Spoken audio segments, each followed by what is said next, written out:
Before this rally started, organizers said they were expecting about 20,000 people to be here. And while it was hard to tell exactly how many showed up, I think 20,000 is actually a pretty good number. That's about how many people were here. They heard a long list of speakers, almost all students, all trying to deliver their message, which is enough is enough. Enough is enough! Enough is enough! About 20,000 people, one voice. They gathered in Parkland Saturday morning, just around the corner from Marjory Stoneman Douglas High School, to march for our lives, calling for safer schools. Don't forget that the right to live is over any other right. And what happened on Valentine's Day should never happen again. The day began with speeches, mostly from MSD students. Students like Samantha Mayer, who limped to the podium. She was shot in the knee while taking notes in her psychology class. My classmates and I laid helplessly on the floor, hearing and feeling rapid gunfire. Max Schachter addressed the crowd. His son Alex was killed that day.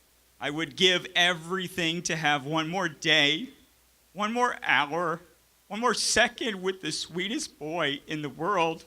And while many of the speakers called for stricter gun control, this is why we march. Some also called for safer school buildings. Schachter has started a foundation looking to fortify schools to withstand a gunman. If the doors had just been bulletproof and the windows, Alex and many others would still be alive today. All the killer had to do was reach his hand through the part of the door that previously held the glass intact and turn the doorknob. At that point, it didn't matter if the door was locked. Once the speeches were done, the march began about 2 miles long past Stoneman Douglas, where people were asked to not stop to show Parkland is moving forward. They were also asked to stay silent out of respect for the victims. But that's the only place they're asked to stay silent. At this rally, they were registering people to vote, encouraging them to have a voice, encouraging them to make a change. And if you ever feel like giving up, remember that policy change isn't nearly as difficult as losing a loved one.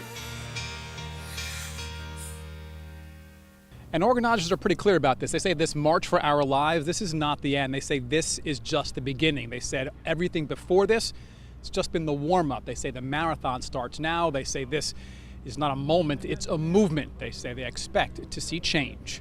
In Parkland, Ari Height, WPBF 25 News.